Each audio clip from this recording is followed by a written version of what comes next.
South ఇండియాలోనే biggest sorry store మన Varahi silks మన విజయవాడ ఎంజీ రోడ్ లో డిసెంబర్ 4వ తారీఖున ఘన ప్రారంభం.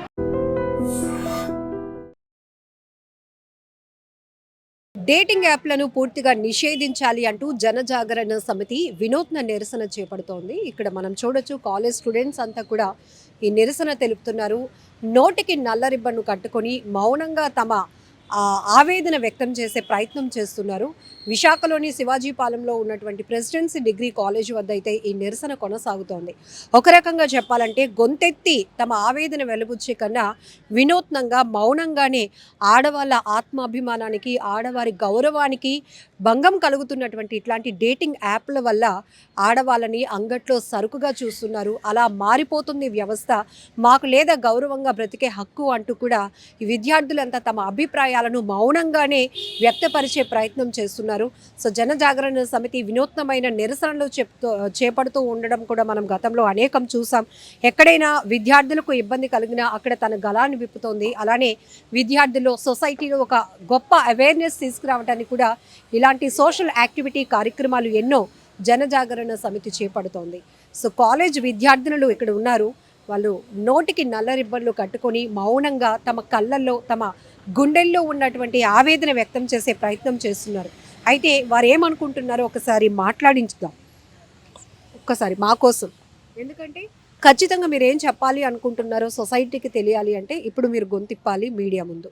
సో ఏం చెప్పాలి అనుకుంటున్నారు? ఎందుకు ఈ డేటింగ్ యాప్స్, ఫ్రెండ్స్ యాప్స్, రకరకాల వెస్ట్రన్ కల్చర్ అనేది పెరిగిపోతూ ఉంది. సో ఇప్పుడు ఇంట్లో కూడా మనల్ని నమ్మే పరిస్థితి లేనంతగా పరిస్థితులు దిగజారిపోతున్నటువంటి సిచ్యువేషన్లో ఏం చెప్పాలి అనుకుంటున్నారు? నేను చెప్పాలనుకునేది అయితే ఇక్కడ ఈ కల్చర్ బట్టి యాప్స్ అనేవి ఇక్కడ మనకనేది తెలియదు. ఇప్పుడు వచ్చిన యాప్స్ వల్ల ఎవరికి యూజ్ అనేది ఉండదు. యూజ్ అనేది ఇప్పుడు ఒక పర్సన్ అనే బ్యాడ్గా యూజ్ చేస్తే ఇంకా అనదర్ పర్సన్స్ కూడా అలాగే బ్యాడ్గా యూజ్ చేయడం అని జరుగుతుంది. అసలు మనకి యాప్స్ తెలీదు ఎవరి ద్వారా ఆన్ అవుతాయి. అసలు ఈ యాప్స్ రావడం ద్వారాగా కదా మనము ఏదైనా యూజ్ అనేది చేస్తున్నాం మేడం. అందుకే మేడం ఇప్పుడు ఒక యాప్స్ అనేవి మనకి యూజ్ అయిన యాప్స్ అయితే అప్పుడు అన్నీ బాగానే ఉంటాయి. కాకపోతే ఇప్పుడు మనకి ఏమి యూజ్ చేయలేని యాప్స్ అన్నీ వచ్చి కొత్తగా వచ్చి స్టూడెంట్స్ అనే వాళ్ళందరూ ఒకలాగా ఉండరు. ఇప్పుడు స్టూడెంట్స్కి తెలియని కూడా బయట నుంచి యాప్స్ అయితే తేడం అది కూడా చాలా రాంగ్ కదా మేడం.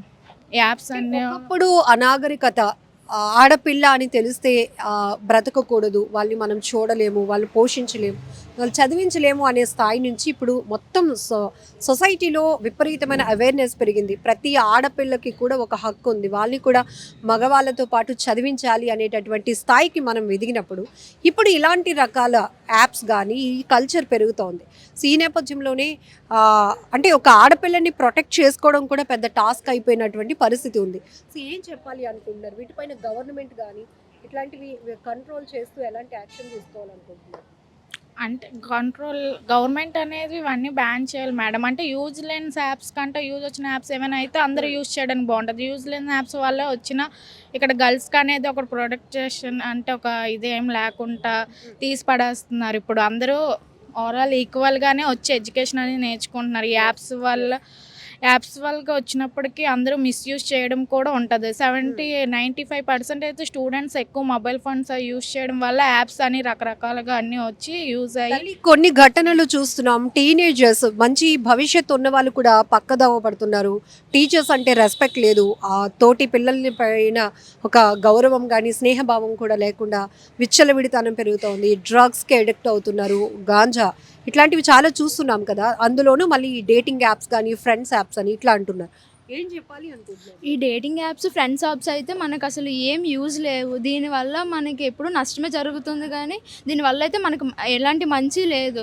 ఎందుకంటే ఇలాంటి డేటింగ్ యాప్స్లో చాలామంది డేటింగ్ యాప్స్ చూసి అంటే ఒకరు ఏదో చేస్తున్నారని చెప్పి ఉన్నవాళ్ళు కూడా అదే చూసి మేము కూడా ఇలా చేస్తే బాగుంటుందేమని చెప్పి ఇలాంటి బ్యాడ్ హ్యాబిట్స్కి చాలామంది కనెక్ట్ అవుతున్నారు. ఇదైతే చాలా తప్పు. ఎందుకంటే ఇలాంటి యాప్స్ అన్నీ మనకు అసలు యూజే లేదు. ఇప్పుడు మన కల్చర్ని అదర్ కంట్రీస్ చాలా ఇష్టం, చాలా రెస్పెక్ట్ ఇస్తున్నాయి చాలా. కానీ అదే అక్కడున్న కల్చరే మనం ఇక్కడ కూడా తెచ్చుకొని చేస్తే ఇంకా మన కల్చర్కి ఏం వాల్యూ ఇస్తారు వాళ్ళైనా సరే. ఇప్పుడు అలాంటి అంటే మన కల్చర్ చాలా వాల్యూ ఉంటుంది అదర్ కంట్రీస్లో. ఇండియా ఈజ్ చాలా బెస్ట్ కంట్రీ, చాలా చాలా మంచి కల్చర్ ఉంటుంది.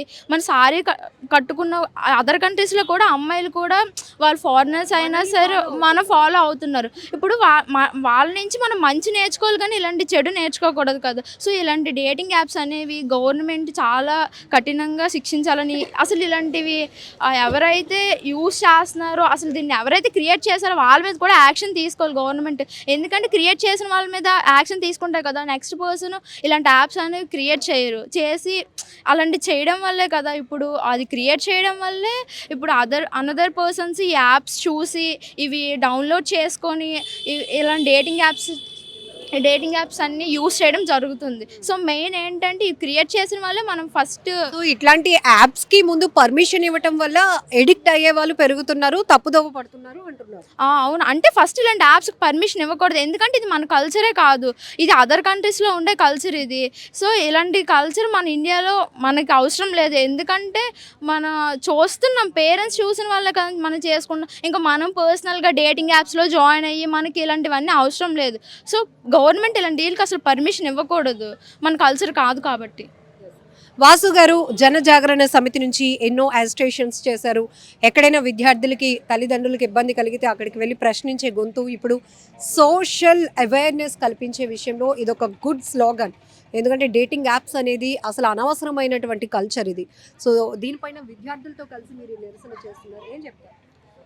ఈ మధ్య బెట్టింగ్ యాప్స్ని ఎలా ప్రమోట్ చేశారో డేటింగ్ యాప్స్ను కూడా పెద్ద ఎత్తున ప్రమోషన్ చేస్తున్నారు.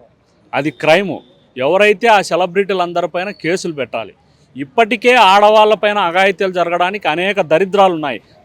దాంతోపాటు ఫ్రెండ్షిప్ పేరుతో మహిళల మానాలను ఎరగా వేసి ఈ డేటింగ్ యాప్ల నిర్వాహకులు కోట్లాది రూపాయలు దండుకోవడాన్ని జనజాగరణ సమితి తీవ్రంగా వ్యతిరేకిస్తుంది. అంతేకాకుండా ఇటువంటి ఆన్లైన్ వ్యభిచారం అనేది భారతీయ సంస్కృతిని సర్వనాశనం చేస్తుంది. అనేక హిందూ సంఘాలు లవర్స్ డేను తీవ్రంగా వ్యతిరేకిస్తాయి. కానీ ఈ డేటింగ్ యాప్లను ఎందుకు వ్యతిరేకించడం లేదో అర్థం కావడం లేదు. ఈ డేటింగ్ యాప్లను పూర్తిగా నిషేధించే విధంగా ఈ పార్లమెంట్ సమావేశాల్లోనే ఈ డేటింగ్ యాప్ల నిషేధ చట్టం తీసుకురావాలని జనజాగరణ సమితి కోరుతుంది. మన భారతీయ సంస్కృతి సాంప్రదాయాలను విదేశీయులు ఫాలో అవుతూ మన కల్చర్ని ఇష్టపడుతూ గౌరవిస్తుంటే, మరొక వైపు ఇప్పుడు ట్రెండింగ్ పేరుతో వస్తున్నటువంటి ఈ బెట్టింగ్ యాప్స్ కావచ్చు, ఆన్లైన్ డేటింగ్ యాప్స్, వీటి వల్ల మహిళల్ని ఒక అంగట్లో సరుకుగానే చూస్తున్నారు. మహిళల ఆత్మ గౌరవానికి తీవ్ర ఇబ్బంది కలిగిస్తున్నారు. వాళ్ళని ఎరగా వేసి కొన్ని యాప్ల నిర్వాహకులు కోట్లాది రూపాయలు సొమ్ము చేసుకుంటున్నారు. దీనివల్ల కూడా ఇప్పుడు టీనేజింగ్ అనేది ఒక ప్రమాదంలో పడే పరిస్థితి ఉంది. కాబట్టి ఇలాంటి ఇల్లీగల్ యాక్టివిటీస్తో నడిచే ఇలాంటి యాప్లను ఇమ్మీడియట్గా బ్యాన్ చేయడానికి ప్రభుత్వాలు ఇనిషియేట్ తీసుకోవాలని చెప్పి జనజాగరణ సమితి మౌన ప్రదర్శనతో తన నిరసన తెలుపుతోంది. నిజంగా ప్రస్తుతం ఉన్నటువంటి సమాజం దేనికి ప్రయారిటీ ఇస్తుంది? ఆర్థిక సంబంధాల చుట్టూ మాత్రమే తిరుగుతుంది. మళ్ళీ ఎన్నికలంగానే చాలా విరక్తి కలుగుతాం. మంచి అనిపిస్తుంది కదా, లేడీస్ కూడా ఛాలెంజింగ్ జాబ్స్ చేసినప్పుడు చాలా బాగుంటది. ట్రాఫిక్ అసిస్టెంట్స్ గా నియమించిన ట్రాన్స్జెండర్స్ అందరితో సాల్యూట్ చేయించుకుంటున్నారు. ఫుడ్ డెలివరీ ఇవ్వటానికి వెళ్ళినటువంటి డెలివరీ బాయ్ అనిల్ పై కళ్ళ ముందు